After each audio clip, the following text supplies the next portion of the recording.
ஒரு நிமிஷங்க, டக்குன்னு ஸ்வைப் பண்ணிடாதீங்க. நீங்கள் யூடியூப்பில் எவ்வளவோ வீடியோ பார்க்குறீங்க, ஒரே ஒரு நிமிஷம் ஸ்பெண்ட் பண்ணி என்னோட இந்த ஒரு வீடியோவையும் கொஞ்சம் பார்த்துட்டு போங்க.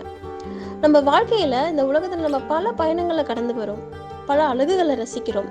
கடல் அழகாக இருக்குது, மலர் அழகாக இருக்குது, குழந்தையோட சிரிப்பு அழகாக இருக்குது. அந்த மாதிரி தாங்க நம்ம ரசிக்க வைக்கிற ஒரு கவிதையும். என்னோட தினமொரு கவிதை யூடியூப் சேனலில் உங்களை ரசிக்க வைக்கிறதுக்காக பல கவிதைகளை நான் போஸ்ட் பண்ணிட்டு இருக்கேன். அதுக்கு பல பேர் ஆதரவும் கொடுத்துட்ருக்கீங்க. ரொம்ப ரொம்ப ரொம்ப நன்றி. அதே சமயம் பல வியூவர்ஸ் சப்ஸ்கிரைப் பண்ணாமல் பார்த்துட்ருக்கீங்க. ப்ளீஸ் சப்ஸ்கிரைப் பண்ணிவிட்டு வீடியோஸ் பாருங்கள். புதுசாக பார்க்குறவங்க என்னோடய வீடியோஸை பார்த்துட்டு கூட சப்ஸ்கிரைப் பண்ணுங்கள். என்னோட ஒரு திறமை வெளியே வரணும் அப்படிங்கிறதுக்காக நான் யூஸ் பண்ணிகிட்ருக்க மீடியம் தான் இந்த யூடியூப் சேனல். ஸோ உங்கள் ஆதரவை தொடர்ந்து கொடுங்க. நன்றி.